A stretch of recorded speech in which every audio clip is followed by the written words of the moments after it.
Now, following President Park Geun-hye's positive response to comments made by Japanese Prime Minister Shinzo Abe that Tokyo would uphold its landmark apology for wartime sexual enslavement, speculation has been brewing over a possible meeting between the two nations' leaders. But as our Choi You-sun tells us, Seoul wants sincere actions, not just words, to improve ties.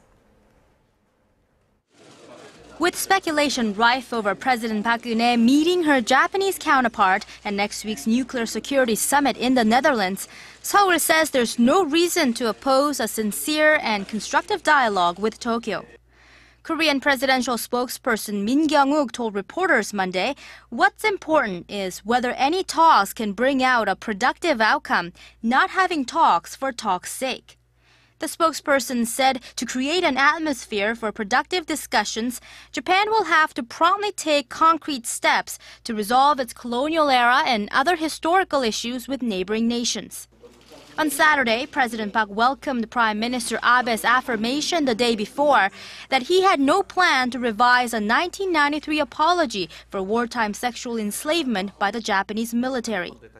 This after Abe's chief spokesperson last month said a special team will review victims' testimonies gathered for the apology known as the Kono Statement.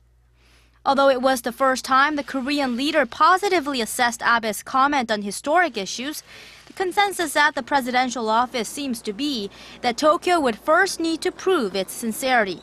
The Abe cabinet still intends to review how the Kono apology was made and denies there's evidence women were forced to serve as military prostitutes. There, however, is a greater possibility for a three-way dialogue with Washington in The Hague. Ahead of U.S. President Barack Obama's visits to Seoul and Tokyo next month, Washington has reportedly been pressuring both Seoul and Tokyo to improve their strained ties. The United States wants strong trilateral ties with both its Northeast Asian allies to ensure regional stability and cope with potential security threats from China.